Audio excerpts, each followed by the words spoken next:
and we have our next guest awaiting to enter into the experience. But as always, we always like to start it off with an experience. Now, you went first last time, right? I did. And so that means it's time for me to start going first. This should be 4 hours later. Yeah, essentially. Okay, so this is what I've been going through. Is I've been, as everyone knows, I moved out finally on my own. I've been going, it's been real weird, only because for the fact that this is the first time I've ever lived by myself. Which is really strange since, you're a military guy. And, Well, yeah, but in the military, but in the military, you're always bunking with somebody or whatever. But it just seems so strange that you came back and moved back in with your parents. Well, yeah, I shouldn't have done that. No. Kind of think about, but when I came back, I was like, I'm going to go back to school. I have all this cash, so I'm just going to spend it on school and just try to save up money. Mm-hmm. And then, I went to school, and then I got involved in radio, and then, as everyone knows, radio is such a lucrative career. Yeah, it kind of messed up on that angle. But I had a good, and I think that was another one of my faults. I had too much of a good time. You know what I mean? I wasn't really focused on trying to think about the future. I was just too busy living, which there's nothing wrong with living in the moment, but sometimes when you live too much in the moment, time passes by. And before you know it, you're still living at home and you're like, oh, wait, how did I get here? Where's my beautiful house? Where is my beautiful car? The whole talking heads scenario happening. But hey, you know what? I fixed it. And I moved out. I got a second job, moved out. Proud of you. And then I lost my primary job. So now I'm just, kind of skimming by until something else comes along. But through this whole process, living by yourself. But now you can invite Kim to come home with you. Oh, that'd be fucking cool. Right? She was hugging you. I know. Well, let's not read in. See, Max, another thing of mine. Let's not read into whatever. You know what I mean? I don't know. I think she had a little twinkle in her eye for you. That'd be cool. I wouldn't mind. I try to encourage him because otherwise he's just gonna, hide under a rock. No. It's not even that. You know what I mean? Trust me, I wouldn't mind going out on a date with her and then shooting some photography and. Oh, you know what? Like, is that what they call it now? Yeah. Well, and two, like, there's nothing more sexier than watching, your significant other, either play in a sport or play in a band and just watching them. Or do radio. I don't know about that. I don't know if that's sexy or not because you're just holding a conversation, really. I don't know if that's. That could be sexy. Dude. I don't find that sexy. I just find it like, they're just carrying a conversation. Yeah. I don't know. Well, you on the radio, it's not sexy. It's not. Me on the radio, it's a different story. Well, your tits on the radio, that's the story. See, again, you have to talk about my She has nice tits. Anyway. Thank you, Turtle. Yeah, so watching somebody, doing what they love, especially something extremely athletic or, just, passionate. Mm-hmm. To me, that's kind of an attractive thing for me. So if I was to date a musician or an athlete or something like that, and to, again, I've been really trying to focus on what I want in a person and or what a quality, I should say, when dating. And a lot of it is I need somebody that's going to be active. I'm a very active person, I hike a lot. I do, I golf. Well, I don't golf. I go to the driving range and I chug beers. I chug beers while I'm hitting balls with. You're in the clubhouse. There's only 2 clubs that I don't even own that I've borrowed that I don't even know what they are. I'm just. Then you need to take that right off of your list because you don't play golf. I don't. That's why I had to you retort. Swim. I swim. I swim. So I do a lot of physical activities. So I need someone that's going to be able to kind of do physical activities with me, rather than not. I really don't watch TV. I'm trying to watch TV now, only because now I have that extra time. Because when I'm not working out, I still have a large gap of time to watch TV. because before I had 2 jobs, so I'd wake up, go to one job, go work out, and then take a nap, and then go to my other job, and then repeat process. So it was a tough life. But now that things have finally slowed down for me, and I'm appreciating the solitude that I have, because I didn't appreciate it when I was by myself. I couldn't stand being by myself. It was just like, why, like, you know what I mean? And I don't know if it was because of the thoughts or just because I felt real alone. And I don't know if I've had this conversation on air or not, but like a lot, I want to say 90% of my friends now have kids and are married or with somebody, baby's mama type thing. But it's pretty much marriage, you know what I mean? Because with my friends, it's not like, I'm just going to bang this chick and then that's it. It's like, no, this is my girl, you know what I mean?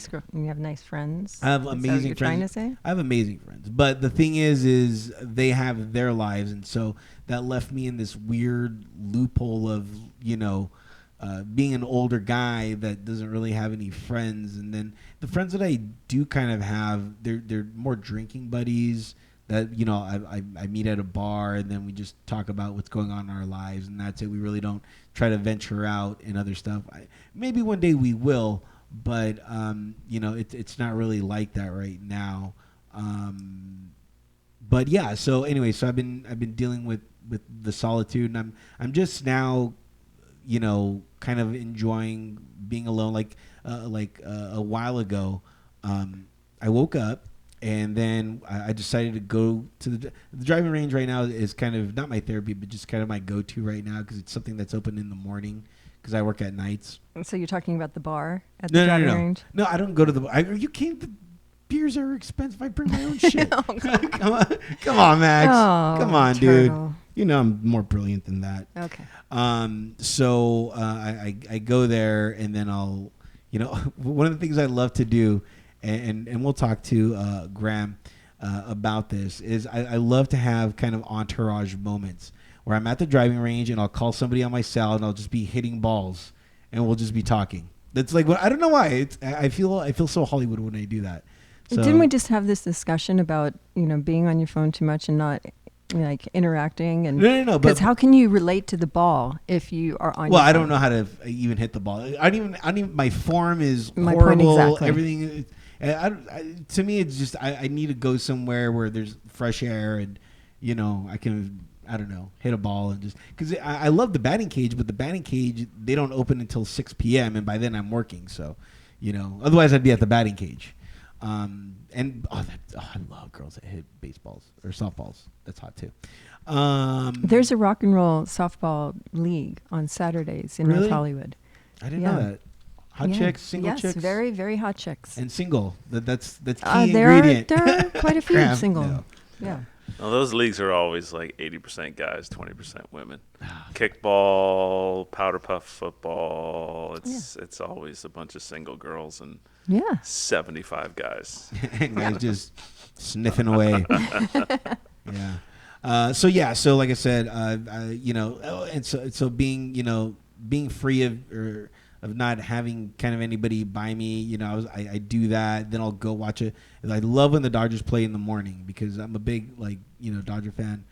So like my mornings are like go to the driving range, hit the ball, go to this pizza place that has Time Warner Cable, watch the Dodgers, then go party in my room, and then go to work. At 6:00, and then it's just like that was my day. I had my day in the morning, and like if I had somebody that they wouldn't have that kind of time. So kind of enjoying, being by myself. I just, I'm really enjoying the actor Chris Pratt right now.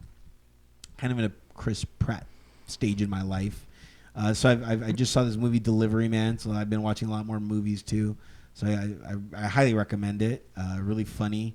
It's with Vince Vaughn. He's kind of the primary, and I like the premise. And I don't know why. I thought this movie would have done well, but I don't think it did well. It's about a guy that's a sperm donor, and then, through something, he fathers like 533 kids. And I seem to remember that. Yeah, and I think it fell through the cracks, but it was actually a really good movie.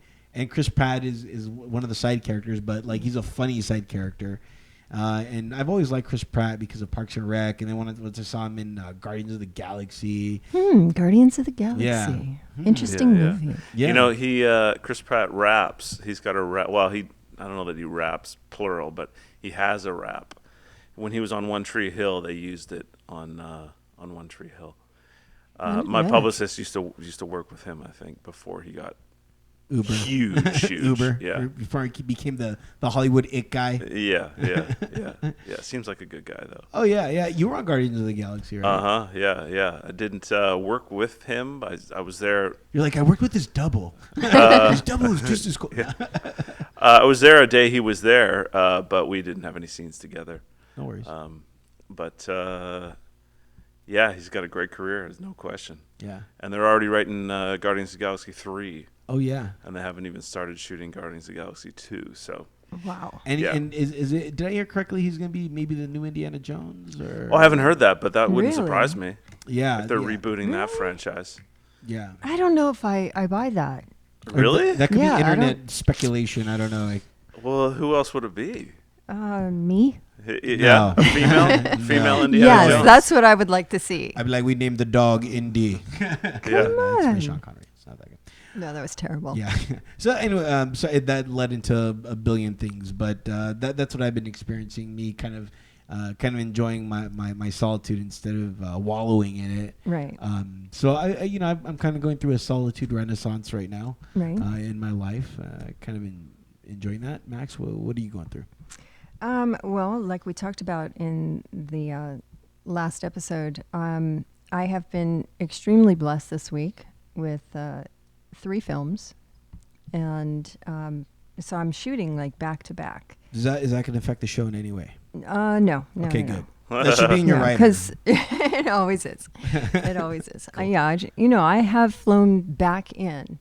And done the show and flown out that night. It's 2015. You could do this from your hotel room. No, I can't. Really? Because it's all about the live interaction, and that's what this show is all true. about. Yeah, you have to come. You have to be in the studio. Because I have, massive rock stars all the time calling me up and saying, "Oh, I want to be on your show." And I said, "Can you be in the studio?" And they were like, "Oh, well, no. Right. Well, no, then you can't be on my show."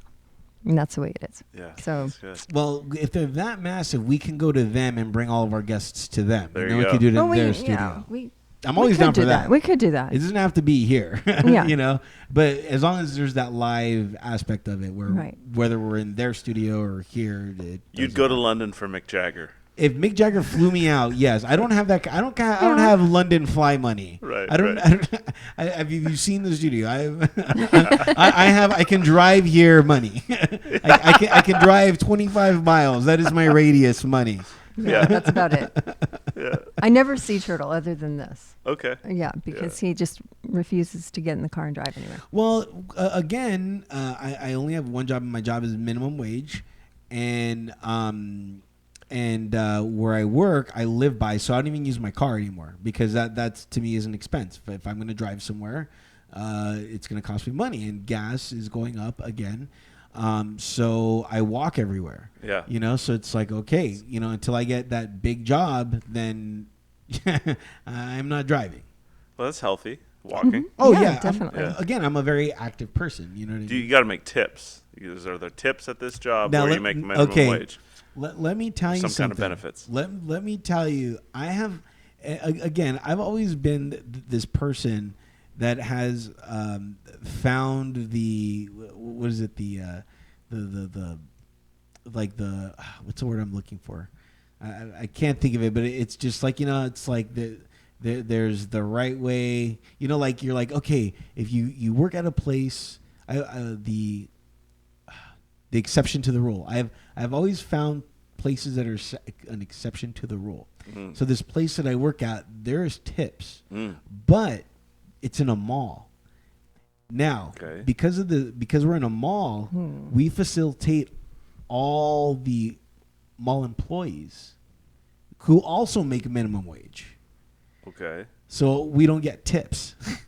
Like, let me tell you about my tips the other day. I worked 4 hours. Okay. I made $2.22.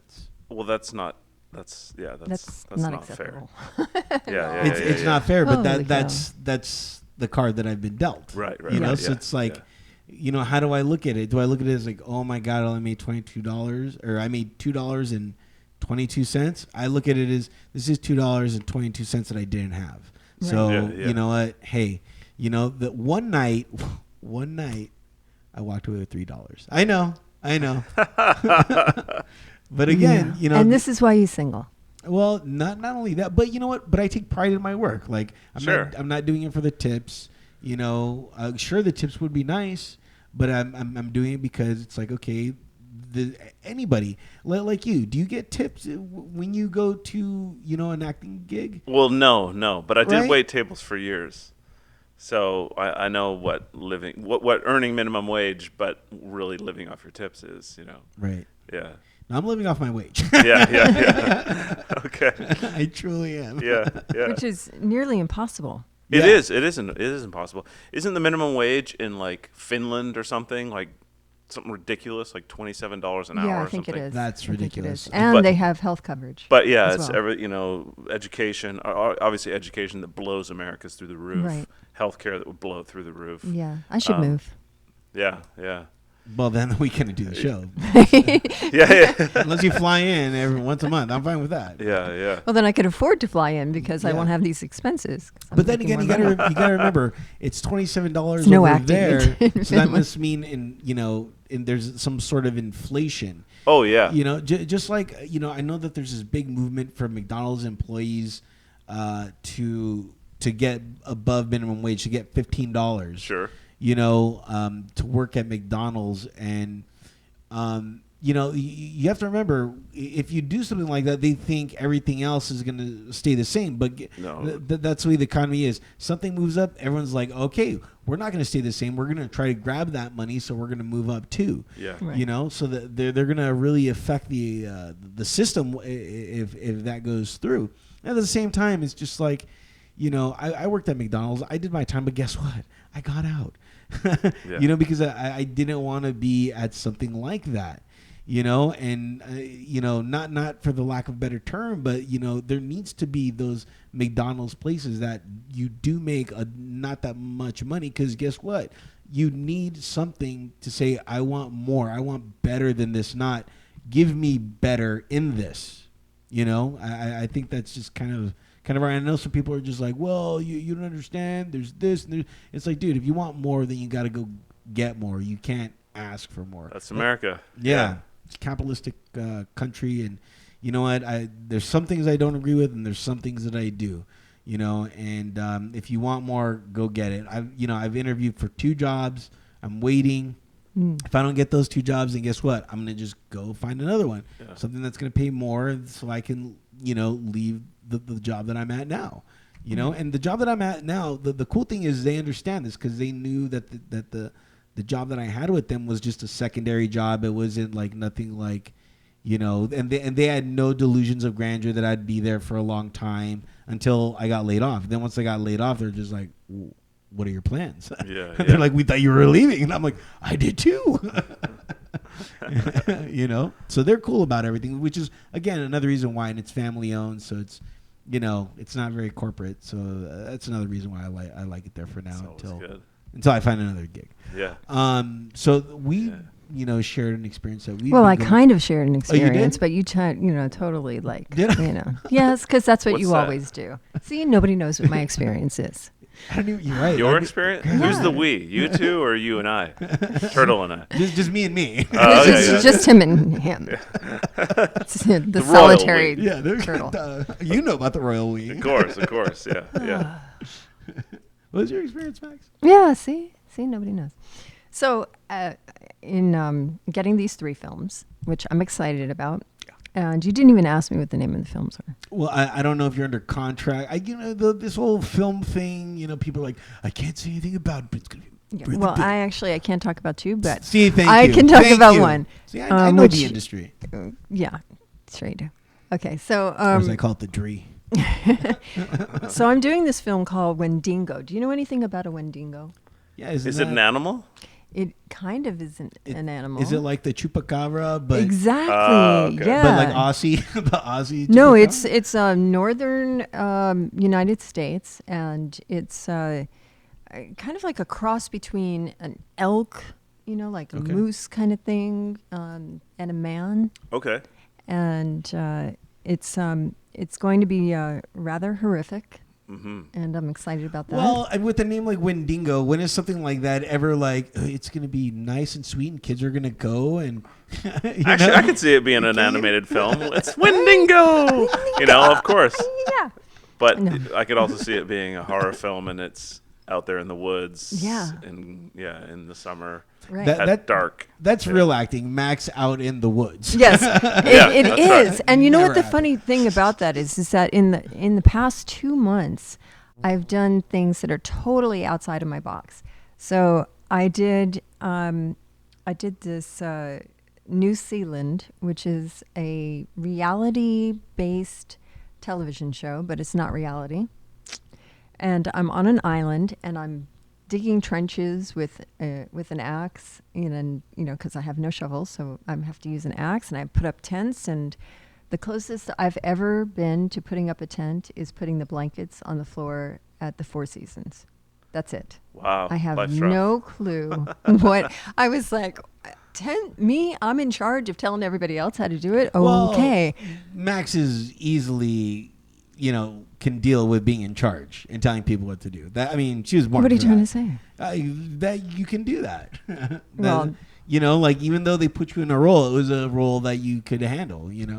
Well, I'd like to think so. I'd like to think that I could handle any challenge that's, put in front of me. Right, except for me. So, I'm a handful. So New Zealand, it sounds like a scripted Survivor. Yes, it is. Okay.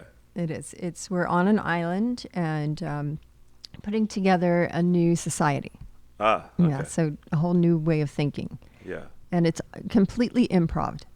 Okay. So it's 5 improv actors doing it. What is this way of thinking? What is this? What Well, new you have way to of wait and thinking is see. there? You will have to wait and see what it is. What sounds a little Lord of the Flies-ish. Mm, it's going to be is it? chaos and murder. There's going to be conches. Yeah. We don't know. I have the conch. Kill it. But that's brought to you by the brilliant director Brian Krantz, who is famous for Survivor and The Great Race and has won many awards for that. And then Wendigo is this film company called Invicta. Are you familiar with them? No. They're doing great things. Okay. And you should be in touch with them. Okay. Yeah, they're doing I know there's great Invicta things. watches. Yes. So I wonder right. what the word Invicta means. It I must mean believe something. it's, time is ticking. Yeah. Time is ticking in my career. Time is ticking film company. Yeah. Right. Yeah. So I'm excited to work with them and Alex Emmerich, who's putting this on. And it kind of came on a spur of the moment. So I'm flying out on the 14th and filming on the 15th and going to have I have yet to see the script. So interesting. This is the Wendigo. Yes, the Wendigo. Great. Wendigo. And where does it shoot? It's shooting in Pennsylvania, out by Valley Forge, in the forest. Nice. Yeah. The more I think about the name Wendigo, it could be like the race car version of a Winnebago. Oh, yeah? Too. Oh, yeah. Go out Maybe and get the that's what it sporty is. Wendigo. Perhaps I'll get run over by a Winnebago. Yeah. Yeah. Yeah. Dude, it's time to take another break. We've no, I'm just kidding. Graham Shiels is with us. Graham, we went on a tirade. Yes, about our experiences. Turtle went on a tirade. Well, I went there's on a lot. mini. I mean, my raid. well, A lot going on. Yeah. Thank you. When you experience something, it could be something as quickly as going through 3 scripts.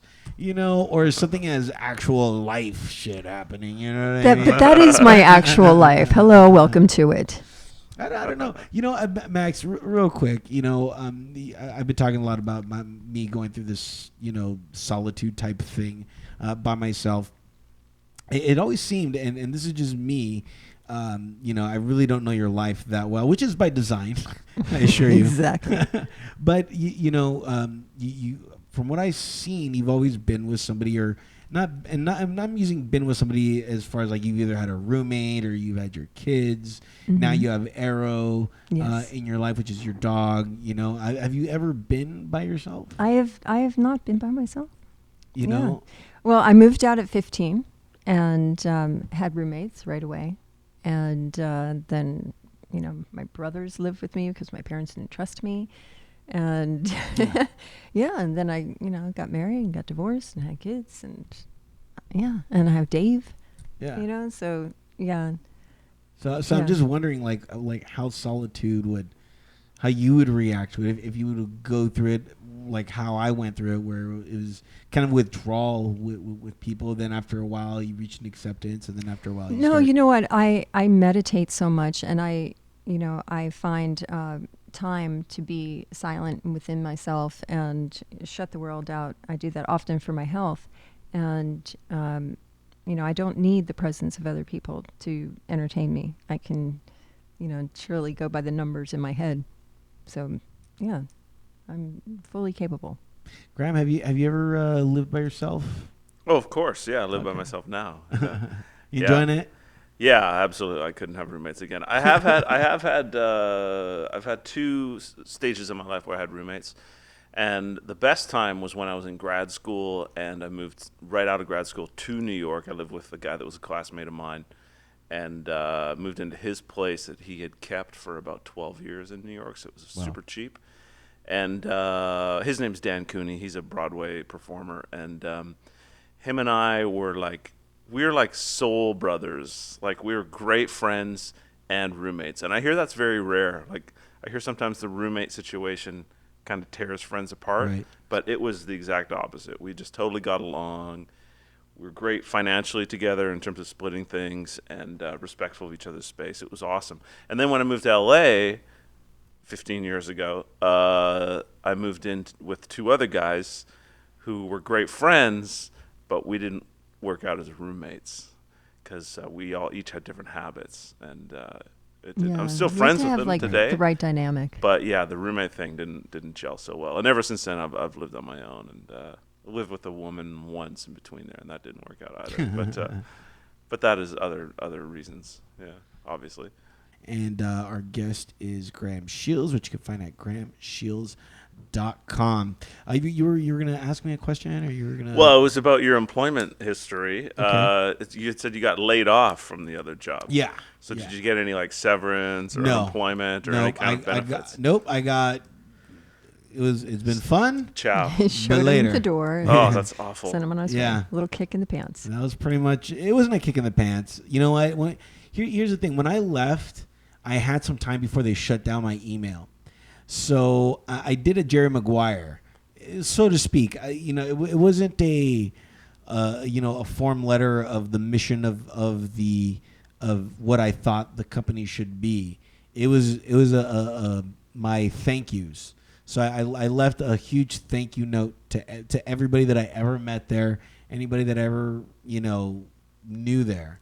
I left a huge thank you. Even to the person that fired me, I told him thank you. I know it wasn't personal. I know there's budget cuts. Right now they're in the middle of acquiring, and I can't talk too much about this, but another media company, which was kind of the reason why they had to kind of just start trimming a lot of things. So I said, hey, you know what? I know it wasn't anything personal. I know it's just business. Totally get it. And I got tons of responses back everybody's saying, oh my God, we're so sorry. Even from him saying, thank you for understanding. So, like when I left, it wasn't like, and a lot of people want to do the whole, fuck you, you're cool, fuck you, I'm out type thing. I really don't do that. Anytime I leave, I just want to leave on a positive note, and I know it's never personal, especially when it's firing me. I know it's not personal, who the fuck would fire me? I would. Well, fuck you, Max. Me and her already have that dynamic, so anyway. So, did we already talk about your experience? What you've been going through? We did? Not no, in you didn't. specifics. You did not ask him. Oh, okay. Well, I mean, we shared our, and of course, sorry again that our experiences ran so long, but all good. Things just happen. But what experience have you been going through lately?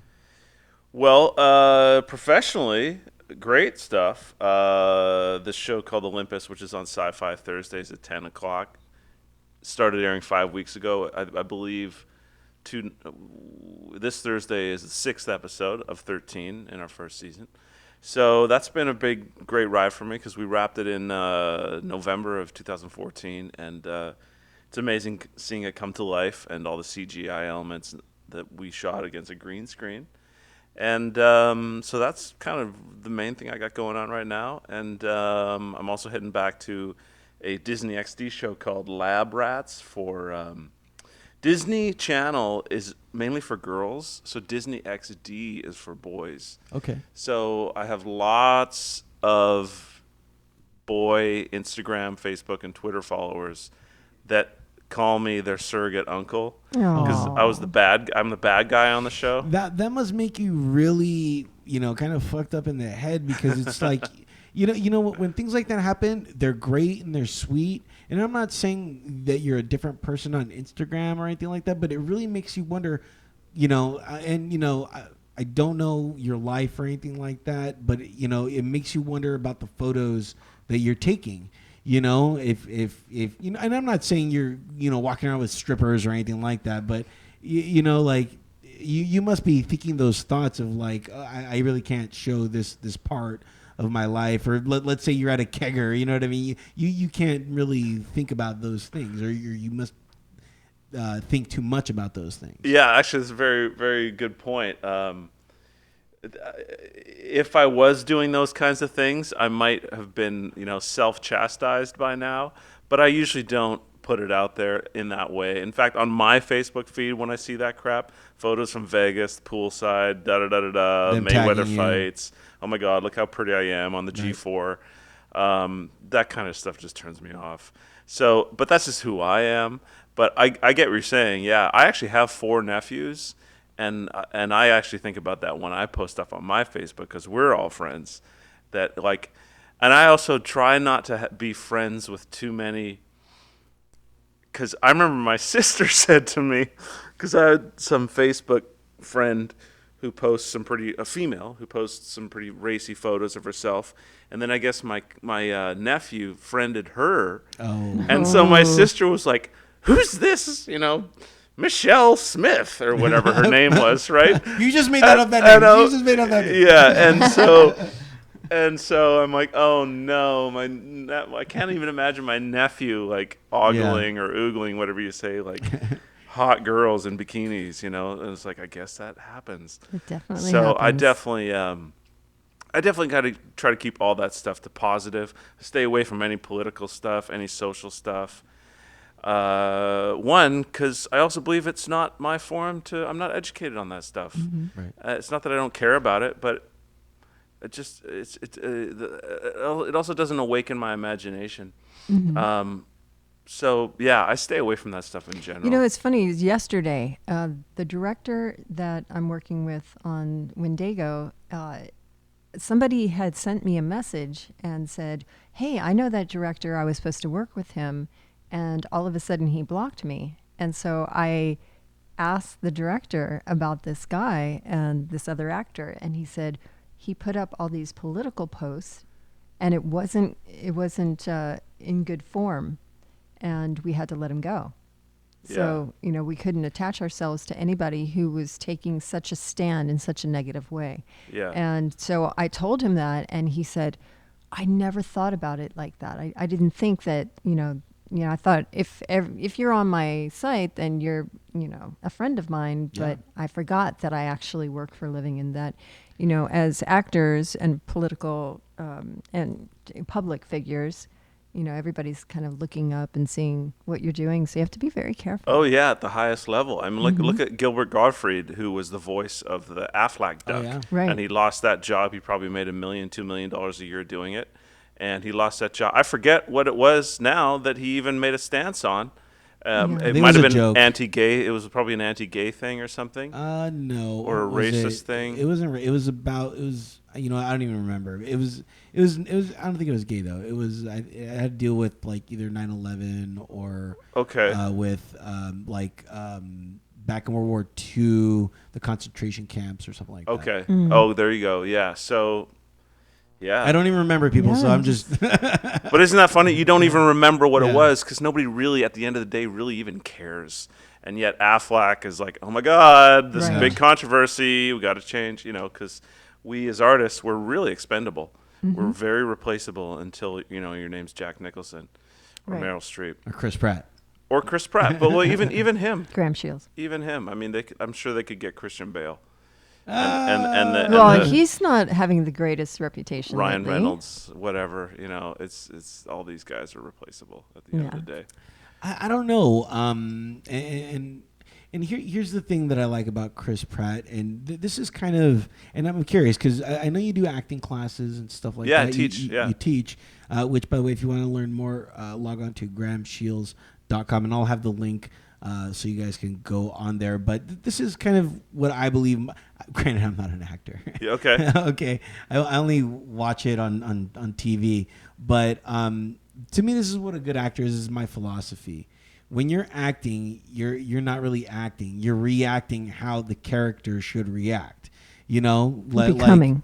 No, you are that character. Mm-hmm. So you're gonna react like you play the king, right? Yes. And so when you react, you're not reacting as Graham Shields would react. You're Correct. acting like, oh, this is the way the king would react if the shit went, Yeah. Because in your head, this is actually going down. You know what I mean? It's not make believe. This is actually real. Yeah. You know what I mean? So this is exactly how you should act if you were the king. Yeah. And I think that's what acting is. Yeah. That's a delusion you have to play in the moment for sure. That this is the magic if I'm here. This is actually happening. Exactly. And it's not Graham. It's the king reacting for sure. Have you ever done anything where you felt personally affected by it? Yeah, absolutely. Of course. I don't think I've done anything where somebody said cut or the action has stopped and I've just started bawling then because I was affected by it. But I think in the moments, I have been carried away by my own surprisingly carried away by my own imagination. And those moments generally are kind of rare. Yeah. But I think that's what we all strive for. Yeah, I think so. To get lost in it for sure. When I was shooting House of Manson, there's a scene where I get stabbed 47 times. Oof. And, I have a sheet over my head and tied with lamp cords. It's a very, very violent scene. And because it was an actual person, I took that very personally, that I became her and I wanted to feel everything that she felt. And after they said cut, I had to lay there for about 25 minutes just crying because I felt so connected to this woman that every strike that I had, I felt, it was like she's gone and, I hope that I did that role justice. Yeah, that's horrific. Yeah, it was very horrific. I can't say I've ever had to do anything like that. So, yeah, something like that would be a little more emotional than maybe other things for sure, especially because you're saying there was a woman that happened to. Yeah, when you're creating a character, it's a little bit different, but that it's not a real life thing. But this woman is like, she's got a daughter, and other people are going to be looking at this, and we're affected by what happened, and obviously Charles Manson, who watches every single thing that we do. Oh yeah, everything. Yeah. He should have authenticity. He does. He like, does. Hey, his fiance wrote. Well, I disagree. I don't think he should have any say in anything said about him ever. Well, I think he's lost that right. I had a photographer once that say something about art in general, that like any piece of art, any medium that isn't bringing forth a positive message is a crime against humanity, I think, at the end of the day. So I think like anything that's even I think there are some projects that are dark and serving darkness, but I think maybe a lot of projects that might go into the darkness, I hope, are eventually to shed light onto things. Yeah. Well, I won't take a project unless there's, some sort of positive. And I assume that about your work for sure. I remember there was a movie called Henry, Portrait of a Serial Killer. I don't know if you remember that film. It starred Michael Rooker back in late 80s or something. And that was a movie that was enormously like underground popular. Mm-hmm. But at the ending of the movie, there was no like retribution for him. It didn't seem like No it redeeming didn't quality whatsoever. sit well with me when I saw it. And it was right when the book American Psycho came out, so there's all this like real serial killer maniacal stuff going on in society, and I think that film was a big underground hit, and there was really no positive spin on it. But stuff Huey like that. Lewis in the News was awesome. I don't know what you're talking about. Revived their career. Yeah. So anyway, I think you can talk about serial killers and still have a positive message, and I just your experience with that woman would have been one of those things coming from it. Right, and I have a serial killer connection that I'm not going to talk about, but I've just been approached to do the film about my side of the story and how it affected my life. And so we're going through with that, and it's Disney who's doing it. So it's so it's gonna be animated. And they're gonna spin it all happy. It's definitely not going to be animated. It's an animated story, but and I'm hoping that in the end that my part of the message is to be aware of your surroundings and never go on those calls unless sounds super cool. Yeah, I'm excited about how it will turn out. It's also very, very emotional because I don't like to talk about it and have avoided talking about it for many, many years. And what a tease! Right? We all want to know. Yeah, that's all she is. Yeah, that's They always figured anything out. It's like Max is such a tease. That's right. No, this is good. Is there anything where we can find out gossip about this project, this Disney serial killer project? I'm sure it'll be out Google there. That. Yeah, Disney serial killer. Yeah. It's still in all those stages where they come with the recorders and do all of that, and sure the emotional part of that for me. Nice. So yeah. Congrats. Yikes! Thanks. I don't know if this was a quote of yours or not, and you can help me out with this. Well, of course you can. You think? And it was, we are in the business of auditioning, not just in the business of acting. Was that you? Or? Oh, that's on my website, and it is me. But I like that. I like that quote.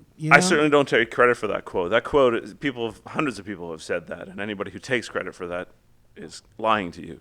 But it was my quote. But But I definitely think it's true. As an actor, you're in the business of until you're producing your own work, like Edward Burns or Woody Allen and all that stuff. Yeah, you're in the business of auditioning. Your skills and talent as an actor have to be on point. But they say it's our job to audition. When we get work, that's just a bonus. Right. My job is doing stuff that I don't get paid for. That's auditioning. So, because some people have better batting averages, so to speak, but it usually takes me 10, 12, 15 auditions to book a job. Some people, it takes less. Some people might take more. It just depends on what your fit is, what your mold is, what your character type is. And what they're looking for, because, we during the break, we did a few photos together. We did a little photo shoot, and you are a very tall man. I don't know if you know this or not. I'm 6'2". You're fucking huge, dude. And sometimes you're small. Shut your mouth. I'm fucking huge. Yeah. Trees are blades of grass to me. Okay. Oh, I see. But so a script may not call for such a huge man. You may be perfect for the part, but it's just dude, all the rest of the actors are 4 feet. It'll never fly. You know what I mean? Oh yeah, that's of course that's the thing. And then I'm not big enough for other roles. I go out for roles, and there's guys 6'6", 6'7" in the audition room. I auditioned for Rocksteady in the new the Teenage Mutant Ninja Turtles 2. Rocksteady, Bebop and Rocksteady? Bebop and Rocksteady, I love those guys. Those are my favorite characters. But I think, and I did a good audition and everything, and I'm thankful for the opportunity, but I think what they want is somebody who's 6'6" and 300 pounds solid muscle. Right. That's not me. Rocksteady was the pig, or was he the? Yeah, he's the boar. Yeah, the boar. No, the rhinoceros. Oh, he's the rhino. The other guy's the Bebop. Is Those guys are is cool. a warthog. Yeah. Yeah, These are fucking. What, give me some. What would you say? What was part of the script? Well, I can't really reveal man. the script, but I can tell you they're doofuses. And in the story, they get turned into. They're doofuses who are in service of the bad guy, who I forget the name of. Is it Clang or is it Keep going. the Shredder? Maybe Shredder. Because they've always been Shredders, like Shredder. flunkies. So, but then they get turned into like robot versions of themselves, kind of thing, and then they become like. So they're still doofuses, but they're like robot doofuses, powerful doofuses. Oh no. That will like take on the Ninja Turtles, and that's not any spoiler. That's in all the comics. Yeah. So yeah. I was at the audition, and there's ex-football players, ex-WWE wrestlers, and stuff, and no offense to them, but they might not be the most talented actors, but a lot of times they cast the look, not necessarily the actor, because they figure they can direct the people that look the part. They can't direct the people to look the part. Well, to be fair, and this is a double-edged sword here. Megan Fox doesn't look the part of April O'Neil. However, she played a good April O'Neil. Good, yeah, true. Yeah, definitely. Yeah, a good friend of mine, she just came and talked to my class last night, is Manai Noji, who played I forget the character's name, but the Asian sidekick to Shredder in it. Okay. It's the same character that Kelly Hu does the voiceover of on the animated series. But Megan Fox is great in it. And look, it was a big enough hit. They're doing a second one. Yeah. So That's true. Yeah, there's money there somewhere. I really like the movie. I was just like, this is just a fun movie, and Megan Fox in it. I thought I was going to hate her. I ended up liking her. I mean, it was just a win. To me, it was a win-win. And also, I'm not just saying that just because I'm like a turtle or anything like that. I'm just saying that because I thought it was a good movie. Yeah. You know? That's all. Yeah. There's you go for a lot of different auditions, and sometimes you get a little offended that there are such a lack of quality actors, in the same audition, and and then they get it and you don't, and it's like, but I went to Yale. How Isn't is this it? I possible? went to fair Yale. I'm a Yale man, sir. That's good. Yeah. What is it, Clifton Howell the Third or whatever, the Gilligan's Island? Thurston Howell the Third. Yeah, there you go. Harvard man. There you go. Yeah. Well, long ago I've let go of that. I think in L.A. I meet casting directors that are like, "Oh, you went to Yale. Oh, do they have an acting program?" And they don't even know. What? And that's fine. It's really no matter to me. I think at the end of the day, you just have to have you just have to have confidence that the right opportunities will come your way. I definitely went to Yale School of Drama with the intention of being like, because I was an actor as young, I was in my early 20s, and I was like, every actor has the same thing. Just get me in the room. I just need to be seen. Right. I have talent. I'm so talented, but I'm special. Exactly, I'm special. But nobody will know it if they can't see me. Right. So that was my way of getting a stamp on my resume for someone else of a higher position to be like, oh, maybe we'll take 5 minutes to see this guy. Or like this part requires somebody to play smart. Oh, we got a guy that came from Yale. He must be smart. Boom. Well, is that a requirement? That's what I'm battling now because even though I'm not going to say I'm smart on a scale of 1 to 10 against other people. You're like a 4. Yeah, I'm probably about a 4. But because I don't look like I'm smart, right. I won't be cast like I'm smart, whether or not I went to Yale or Harvard or the moon for that matter. So you still, no matter what your training is, what your talent level is, until you're already famous, you can break out of that mold. You're in the box of your own looks, right? For better or worse. It's true. I deal with that myself because I'm always getting that. It's funny though because like somebody, and this is our last guest, not our last guest, but on our last show, we had a pair of guys come in, and one of them was an actor, and he just came in from a gig, and he's like, yeah, the part required for me to be an to play a director. So he told me, and I think it's on the show, right? I believe it is. And he said this getup that he went in. And in my head, I was thinking, dude, if somebody was to tell me, come in dressed how a director would come dressed, because he kind of went like kind of clinically dressed like a typical director. I would go dressed in shorts, flip flops, and carrying a Starbucks cup, and just making orders, with a cap, with a stupid hat. You know what I mean? And just be, of course, a Dodger hat, but just like not a cool Dodger hat, just like a stupid Dodger hat. And, and just be making, these outrageous demands, you know what I mean? Because to me, that's what like a new director would be. And of course, there's a lot of directors probably watching this or probably killing me saying, fuck you, Turtle. Like, it's not like that. But, but that's me. I'm always over the top. You know what I mean? I know. We should ask Dave Rita that question. You're a director, right? Is he even here? He's outside. He's vanished again. Another director vanished. Right? Gee. See? Yep. Camera's rolling. I know. They leave. That's the director. Okay, let the magic happen. Right now, there's so many people on the internet just writing bad things about me. Like, fuck you, Turtle. You have no idea what directing. I don't. No. I'm just living my life. Trying to make a joke, trying to be funny. That's all. Yeah. You definitely want to dress the role. You want to dress the stereotype, because it's so easy for them to look at you and say, "Oh, you're not this person." You kind of got to give them every reason to try to believe that you are. See, that's where you if you were to walk in like that, I would just say throw in some flip flops, because that's the LA thing, and be like, well, you don't look like a nerd, and then you just start telling them some smart shit.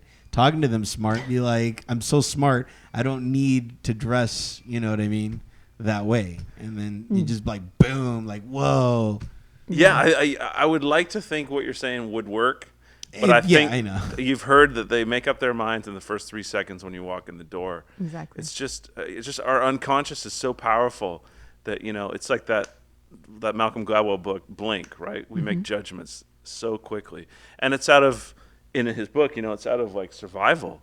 It's our instinct as a human to be able to judge what things are around us, and especially once you start making a living as these casting directors do, their instincts become so spot on for a lot of the films that have, their 3-second judgments are just what it is. And in LA, they don't have time. Like, it's too big. There's too many options. The big joke for me is like, I heard an older actor say to me when I first moved to LA, is like, if there's a casting call for 10 male dwarfs under 4'7", German, you'll see 10 limousines roll up, and 10 German dwarfs under 4'10" will come up, and that's just the way it is. If they want, 28-year-old, 6'8", solid muscle, 275-pound guys, there'll be 100 guys at that audition, and it's just the way it is. It's just the way. There's so many actors here, so it just takes persistence and faith and trust. So like, what do you do in your classes when because you're obviously I don't want to say struggling actor. You got some gigs, some really good gigs. You know what I mean? His resume reads like a book. Yeah, you were in Yes Man. I loved Yes Man. Yeah, that's great. I thought that was again a concept that I loved. Somebody saying yes to everything. Especially Zooey Deschanel. Yeah, fuck yeah. Yeah. What else? You were in Thor, The Dark World. Saw that too. I've seen all your movies. And so much television. Yeah, lots of television. There's more of here, and more and more. I think in the 90s it was easier to book studio feature films, but now I think because there's so much money in them, all those roles get packaged by CAA, UTA, and WME. That it's harder for the trickle down to come to an actor such as at my level, not at one of the big corporate agencies. But television is something where the production is so fast that you go out for that audition today, you're probably working on set 2 days from now. So they don't have time to wait for Gerard Butler to get back to them or Jaimin Hutsu to get back to them to accept the offer. They just need to get it over with. So what do you tell your actors that you're coaching? Like, do you like help them with their when they go in and they do test for a gig? Like, do you help them with their outfit, or You know, like yeah, you all have so that much stuff. I consider myself more of a mentor to them, you know. But I worked with this great actor on this J.J. Abrams series called Alcatraz. His name's Frank Whaley. He was in Swimming with Sharks with Kevin Spacey when he was younger, and he was in a great Marlon Brando, Matthew Broderick film called was it The Graduate? It was a comedy. It was a failed comedy, and that was going to be Frank's big break. He played Jack Nicholson's son in Ironweed back in the '80s. But he did this Marlon Brando, Matthew Broderick film, and it was going to break him. He was going to be a big star, and it turned out that Brando hated the film, and he went on Johnny Carson and panned the film, and the film tanked opening weekend. And Frank said, I remember he was joking about it, but he said to me after that, he said he learned there's no single gig, there's no single day of your life that will either break your life or make your life. It just doesn't happen. There's no one event that you can ever go back. And when because he dwelled on that a long time, and then it took him for a while to get over that. So, for instance, I coached this 14-year-old kid, audition coach him. And, of course, you can probably imagine the opportunities for a 14-year-old far, far outweigh the opportunities for a 25-year-old or a 35-year-old or a 40-year-old. You look great for 25, by the way. Oh, thanks. Yeah, I got my 26th birthday next week. Can I party with you? Yeah. So he tested for a big Nickelodeon pilot. His first test. This is only about a month ago, and he kind of blew it. I got a text message from his mom. He said that he feels he let down the casting director, he let down the director, he let down his mom, he let down himself, and he was crushed. And I told his mom these same things, that we got to focus on the good. He's 14 years old. He's already testing for the leads in series. Right. He's going to have a lifetime of this. You know, this is one blip on the radar of his lifetime. And I think the problem is actors that move out to LA, they want the pill. They want it now. They want it tomorrow. But they don't realize if you're stepping in the ring with Mike Tyson, you don't train one day and go. You train a lifetime. You train years. And it's hard for people to wrap their mind around that, because you see so much success around you in LA. You just think it's right there. You can touch it. You pass by it at Earth Cafe. You see the Ferraris. You see the houses. You think it's right there. I can get it. But you don't realize everything that goes underneath it. And that might be family contacts, which is generations of wealth and experience and contacts and, you know, nepotism. And you just can't do that as some kid off the turnip truck from Arkansas moving to LA when you're 18. It takes a decade. But I'm special. Yeah, well, we all are. Get in line. Some people get, you know, that little lucky break and that chance. Well, I think the problem is there are the Ashton Kutchers of the world, and they're the exceptions. And so everybody thinks, I can be the next Ashton Kutcher. Right. You know, get off the turnip truck and book 2 pilots in the next day. Yeah, that doesn't happen. I've been working since I'm 7 years old. So, you know, to get to this point where I don't have to audition anymore. Yeah. Thank goodness. I don't have to go out there and try to sell myself. Now I have, you know, an established name, and, you know, the scripts are brought to me because they have that, you know, in mind for me. Yeah. If I had to go out and, you know, stand on, you know, on a call with 25, 30 other people, I would probably lose my mind. Yeah. It takes great constitution and re-digging into that well of positivity just to, you know, drum it up again. Right.